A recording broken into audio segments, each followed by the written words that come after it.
اولاد حضرت صلی اللہ علیہ وآلہ وسلم کی اولاد کی تعداد میں سخت اختلاف ہے۔ متفق علیہ روایت یہ ہے کہ آپ صلی اللہ علیہ وآلہ وسلم کی 6 اولادیں تھیں: ابراہیم، قاسم، زینب، رقیہ، ام کلثوم، فاطمہ رضی اللہ عنہم۔ ان تمام لڑکیوں نے اسلام کا زمانہ پایا اور ہجرت سے شرف اندوز ہوئیں، لیکن ابن اسحاق نے 2 صاحبزادوں کا نام اور لیا ہے، طاہر اور طیب۔ اس بنا پر اولاد مذکور کی تعداد لڑکیوں کے برابر ہو جاتی ہے۔ اس بارے میں تمام اقوال کے جمع کرنے سے ثابت ہوتا ہے کہ حضرت صلی اللہ علیہ وآلہ وسلم کے 12 اولادیں تھیں، جن میں 8 لڑکے اور 4 لڑکیاں تھیں۔ لڑکیوں کی تعداد میں کسی قسم کا اختلاف نہیں، البتہ صاحبزادوں کی تعداد میں سخت اختلاف ہے۔ مجموعی تعداد 8 تک پہنچتی ہے، جن میں قاسم اور ابراہیم رضی اللہ عنہما پر تمام راویوں کا اتفاق ہے۔ حضرت ابراہیم ماریہ قبطیہ رضی اللہ عنہا سے اور بقیہ اولاد حضرت خدیجہ رضی اللہ عنہا سے تھیں۔ حضرت قاسم رضی اللہ عنہ آپ صلی اللہ علیہ وآلہ وسلم کی اولاد میں سب سے پہلے حضرت قاسم پیدا ہوئے اور غالباً نبوت سے 11 برس پہلے پیدا ہوئے ہوں گے۔ مجاہد کے نزدیک یہ صرف 7 دن زندہ رہے۔ ابن سعد کی روایت سے معلوم ہوتا ہے کہ 2 سال تک زندہ رہے۔ ابن فارس نے لکھا ہے کہ سنِ تمیز کو پہنچ گئے تھے۔ حضرت صلی اللہ علیہ وآلہ وسلم کی اولاد میں جس طرح یہ سب سے پہلے پیدا ہوئے، اسی طرح سب سے پہلے انتقال بھی کیا۔ عام روایت یہ ہے کہ قبل از بعثت وفات پائی۔ حضرت صلی اللہ علیہ وآلہ وسلم کی کنیت ابو القاسم انہی کے انتساب سے ہے۔ آپ صلی اللہ علیہ وآلہ وسلم اس کنیت کو بہت پسند فرماتے تھے۔ صحابہ رضی اللہ عنہم بھی جب آپ صلی اللہ علیہ وآلہ وسلم کا محبت سے نام لیتے ابو القاسم ہی کہتے تھے۔ ایک دن آپ صلی اللہ علیہ وآلہ وسلم بازار سے گزر رہے تھے کہ پیچھے سے کسی نے یا ابا القاسم کہہ کر آواز دی۔ آپ صلی اللہ علیہ وآلہ وسلم نے مڑ کر دیکھا تو اس نے کہا، یا رسول اللہ، میں اسی نام کے ایک اور شخص کو پکار رہا ہوں، رفع اشتباہ کے لیے۔ پھر آپ صلی اللہ علیہ وآلہ وسلم نے منع فرمایا کہ کوئی یہ کنیت نہ رکھے۔ حضرت زینب رضی اللہ عنہا اہل سیر کا اتفاق ہے کہ لڑکیوں میں سب سے بڑی تھیں۔ زبیر بن بقار کا قول ہے کہ حضرت قاسم کے بعد پیدا ہوئیں، لیکن ابن کلبی کے نزدیک حضرت صلی اللہ علیہ وآلہ وسلم کی سب سے پہلی اولاد حضرت زینب ہی ہے۔ بعثت سے 10 برس پہلے جب حضرت صلی اللہ علیہ وآلہ وسلم کی عمر 30 سال کی تھی پیدا ہوئیں۔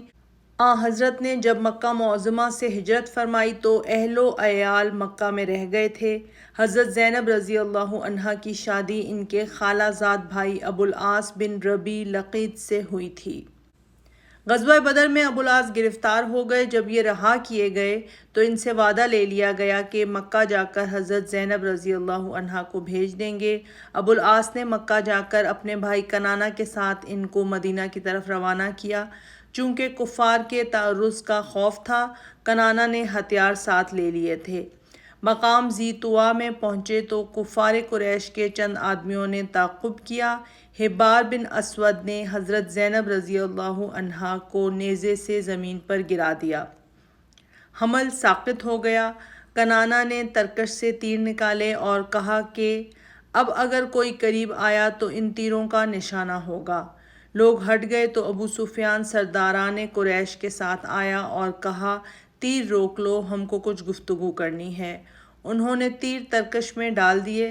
ابو سفیان نے کہا، محمد کے ہاتھ سے جو مصیبتیں ہم کو پہنچی ہیں تم کو معلوم ہے۔ اب اگر تم اعلانیہ ان کی لڑکی کو ہمارے قبضے سے نکال کر لے گئے تو لوگ کہیں گے کہ ہماری کمزوری ہے۔ ہم کو زینب کے روکنے کی ضرورت نہیں۔ جب شور و ہنگامہ کم ہو جائے اس وقت چوری چھپے لے جانا۔ کنانہ نے یہ رائے تسلیم کی اور چند روز کے بعد ان کو رات کے وقت لے کر روانہ ہوئے۔ زید بن حارثہ کو حضرت صلی اللہ علیہ وآلہ وسلم نے پہلے بھیج دیا تھا۔ وہ بطن یا جج میں تھے۔ کنانہ نے زینب کو ان کے حوالے کیا، وہ ان کو لے کر روانہ ہو گئے۔ حضرت زینب رضی اللہ عنہا مدینہ میں آئیں اور اپنے شوہر ابو العاص کو حالت شرک میں چھوڑا۔ ابو العاص دوبارہ ایک سریہ میں گرفتار ہوئے۔ اس وقت بھی حضرت زینب نے ان کو پناہ دی۔ مکہ جا کر انہوں نے لوگوں کی امانتیں حوالے کی اور اسلام لائے۔ اسلام لانے کے بعد ہجرت کر کے مدینہ میں آئے۔ حضرت زینب نے ان کو حالت شرک میں چھوڑا تھا، اس لیے دونوں میں باہم تفریق ہو گئی تھی۔ وہ مدینہ آئے تو حضرت زینب رضی اللہ عنہا دوبارہ ان کے نکاح میں آئیں۔ ترمذی وغیرہ میں حضرت ابن عباس رضی اللہ عنہ سے روایت ہے کہ کوئی جدید نکاح نہیں ہوا، لیکن دوسری روایت میں جدید نکاح کی تصریح ہے۔ حضرت عبداللہ بن عباس کی روایت کو اگرچہ اسناد کے لحاظ سے دوسری روایت پر ترجیح ہے، لیکن فقہا نے دوسری روایت پر عمل کیا ہے اور حضرت عبداللہ بن عباس کی روایت کی یہ تاویل کی ہے کہ نکاح جدید کے مہر اور شرائط وغیرہ میں کسی قسم کا تغیر نہ ہوا ہوگا، اس لیے حضرت عبداللہ بن عباس نے ان کو نکاح اول سے تعبیر کیا، نہ بعد تفریق نکاح ثانی ضروری ہے۔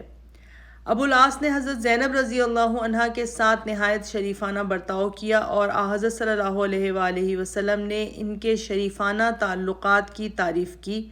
نکاح جدید کے بعد حضرت زینب بہت کم زندہ رہیں۔ 7 ہجری یا 6 ہجری میں باختلاف روایت ابو العاص رضی اللہ عنہ اسلام لائے تھے اور اس لیے 8 ہجری میں حضرت زینب رضی اللہ عنہا نے انتقال کیا۔ ام ایمن، حضرت سودا بنت زمعہ اور ام سلمہ رضی اللہ عنہن نے غسل دیا اور حضرت صلی اللہ علیہ وآلہ وسلم نے نماز جنازہ پڑھائی۔ ابو العاص اور حضرت صلی اللہ علیہ وآلہ وسلم نے قبر میں اتارا۔ حضرت زینب رضی اللہ عنہا نے 2 اولاد چھوڑی، امامہ اور علی۔ علی کی نسبت ایک روایت ہے کہ بچپن میں وفات پائی، لیکن عام روایت یہ ہے کہ سن رشد کو پہنچے۔ ابن عساکر نے لکھا ہے کہ یرموک کے معرکے میں شہادت پائی۔ امامہ سے حضرت صلی اللہ علیہ وآلہ وسلم کو نہایت محبت تھی۔ آپ ان کو اوقات نماز میں بھی جدا نہیں کرتے تھے۔ صحاح میں ہے کہ آپ ان کو کاندھے پر رکھ کر نماز پڑھتے تھے۔ جب رکوع میں جاتے تو دوش مبارک سے اتار دیتے، جب سجدے سے سر اٹھاتے تو پھر سوار کرا لیتے۔ حضرت صلی اللہ علیہ وآلہ وسلم کی خدمت میں ایک مرتبہ کسی نے کچھ چیزیں ہدیے میں بھیجیں، جن میں ایک زرعی ہار بھی تھا۔ امامہ ایک گوشے میں کھیل رہی تھی۔ آپ نے فرمایا، میں اس کو اپنی محبوب ترین اہل کو دوں گا۔ ازواج نے سمجھا کہ یہ شرف حضرت عائشہ رضی اللہ عنہا کو حاصل ہوگا، لیکن آپ نے امامہ کو بلا کر وہ ہار خود ان کے گلے میں ڈال دیا۔ ابو العاص نے حضرت زبیر رضی اللہ عنہ بن عوام کو امامہ کے نکاح کی وصیت کی تھی۔ حضرت فاطمہ رضی اللہ عنہا کا انتقال ہوا تو انہوں نے حضرت علی سے ان کا نکاح کر دیا۔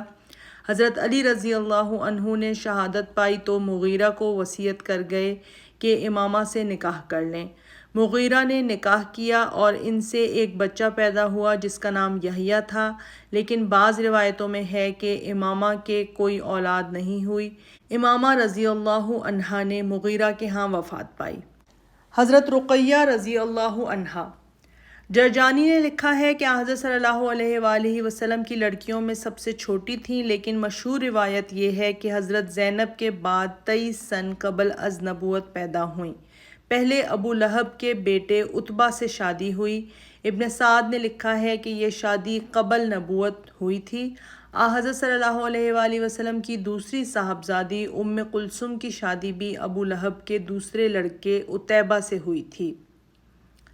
جب حضرت صلی اللہ علیہ وآلہ وسلم کی بعثت ہوئی اور آپ نے دعوت اسلام کا اظہار کیا تو ابو لہب نے بیٹوں کو جمع کر کے کہا، اگر تم محمد کی بیٹیوں سے علیحدگی اختیار نہیں کرتے تو تمہارے ساتھ میرا سونا بیٹھنا حرام ہے۔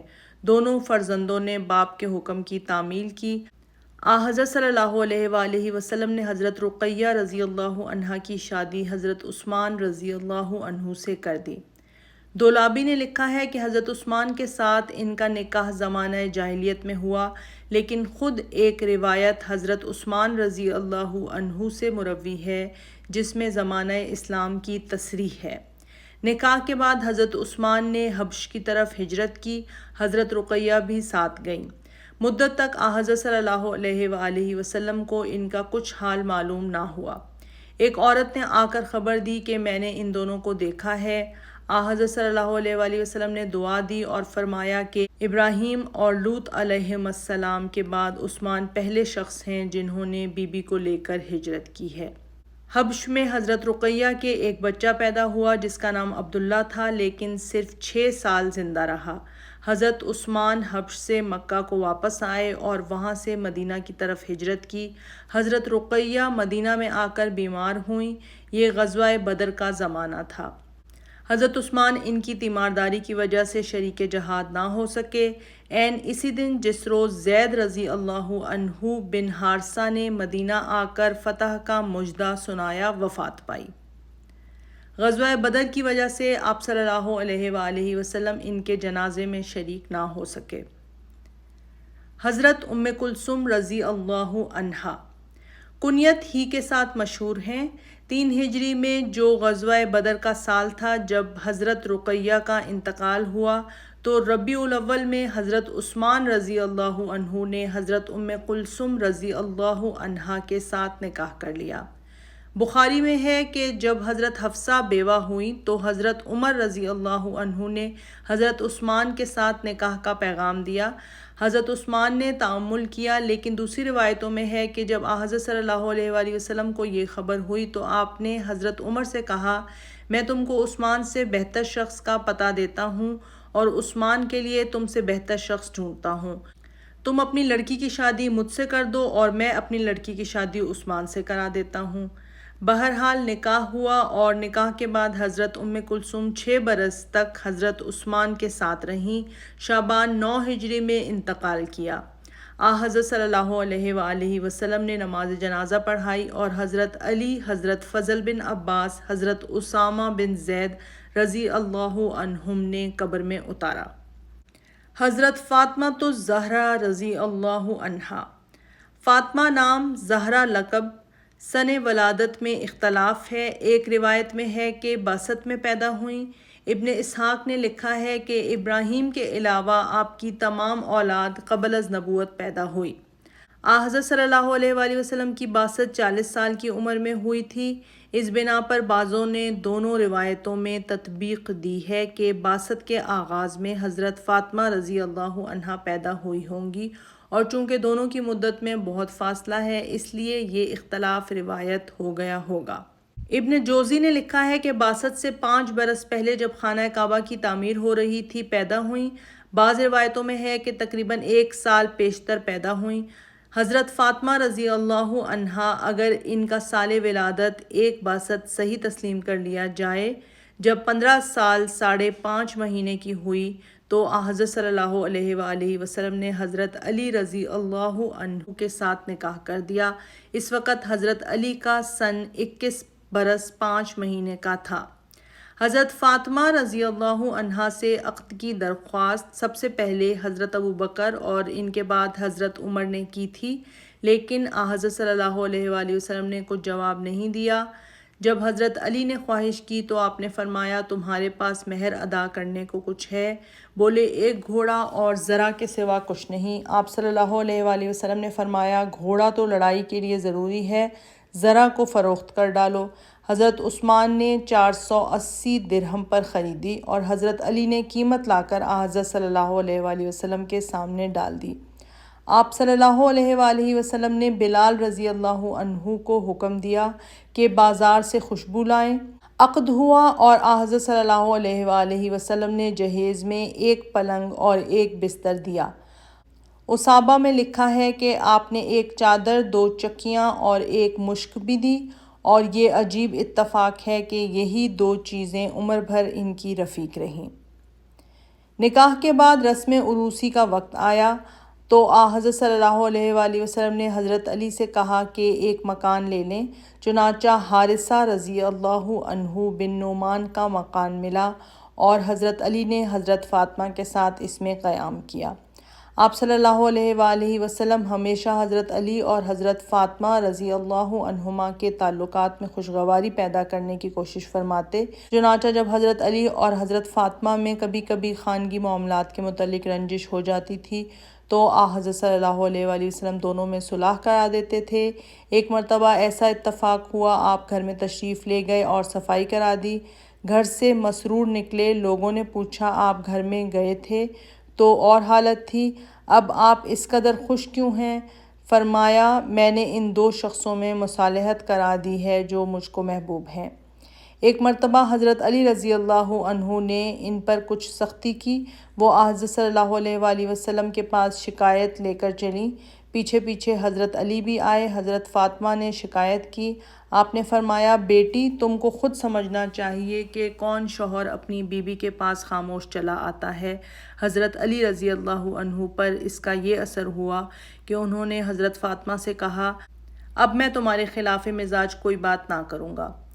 ایک دفعہ حضرت علی نے ایک دوسرا نکاح کرنا چاہا، حضرت صلی اللہ علیہ وآلہ وسلم کو معلوم ہوا تو سخت برہم ہوئے۔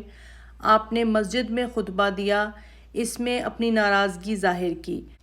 فرمایا میری لڑکی میرا جگر گوشہ ہے، جس سے اس کو دکھ پہنچے گا مجھے بھی اذیت ہوگی۔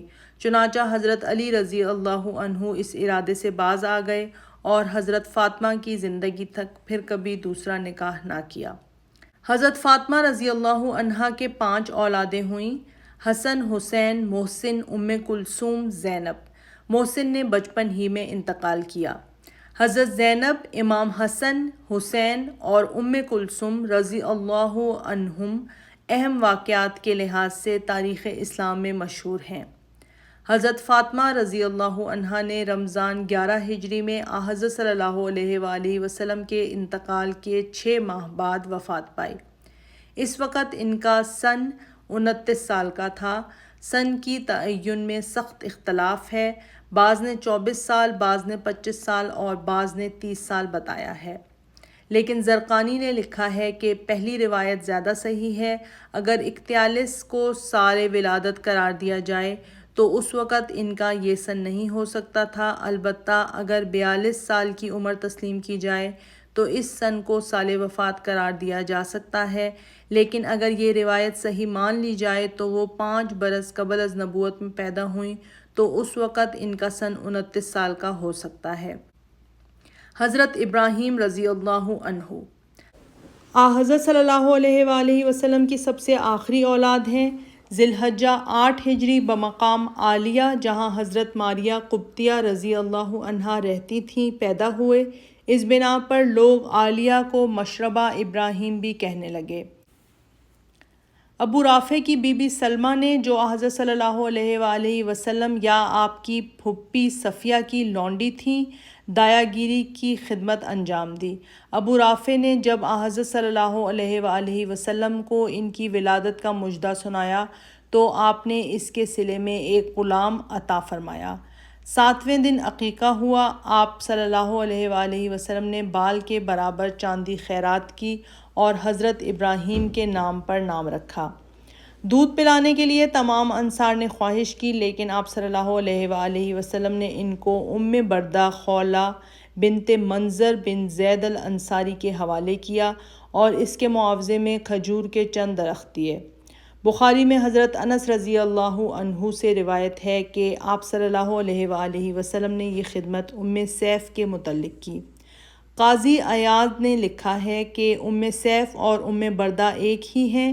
یہ تعویل کچھ مستبد نہیں، لیکن ان کے شوہر کا نام برہ بن اوس بتایا جاتا ہے اور وہ ابو سیف کی کنیت کے ساتھ مشہور نہیں۔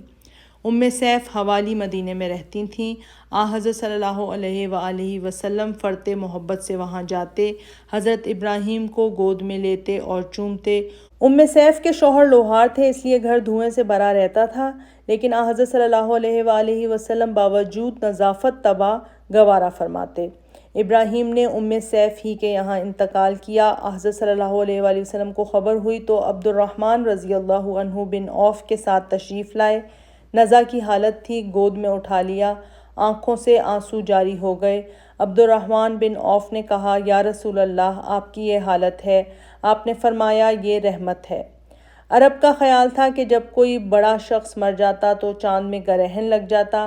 اتفاق سے جس روز حضرت ابراہیم نے وفات پائی سورج میں گرہن لگ گیا۔ عام طور پر مشہور ہو گیا کہ یہ ان کی موت کا اثر ہے۔ آپ صلی اللہ علیہ وآلہ وسلم کو معلوم ہوا تو فرمایا، چاند اور سورج خدا کی نشانیاں ہیں، کسی کی موت میں اس سے گرہن نہیں لگتا۔ چھوٹی سی چارپائی پر جنازہ اٹھایا گیا۔ آپ صلی اللہ علیہ وآلہ وسلم نے خود نماز جنازہ پڑھائی۔ عثمان بن مظعون رضی اللہ عنہ کی قبر کے متصل دفن ہوئے۔ قبر میں فضل بن عباس اور اسامہ رضی اللہ عنہما نے اتارا۔ حضرت صلی اللہ علیہ وآلہ وسلم قبر کے کنارے کھڑے تھے۔ قبر پر پانی چھڑکا گیا اور اس پر ایک امتیازی علامت قائم کی گئی۔ ابو داؤد اور بہقی کی روایت کے موافق 2 مہینے 10 دن کی عمر پائی۔ ذی الحجہ 8 ہجری میں پیدا ہوئے تھے۔ اس روایت کی بنا پر 9 ہجری میں انتقال ہوا۔ واقدی کے نزدیک ماہ ربیع الاول 10 ہجری میں وفات کی۔ اس لحاظ سے تقریباً 15 مہینے زندہ رہے۔ بعض روایتوں میں ہے کہ 16 مہینے 8 دن کی عمر پائی۔ بعض لوگوں نے مدت حیات 1 برس 10 ماہ 6 دن لکھی ہے، لیکن صحاح میں حضرت عائشہ رضی اللہ عنہا سے روایت ہے کہ ابراہیم 17 یا 18 مہینے تک زندہ رہے۔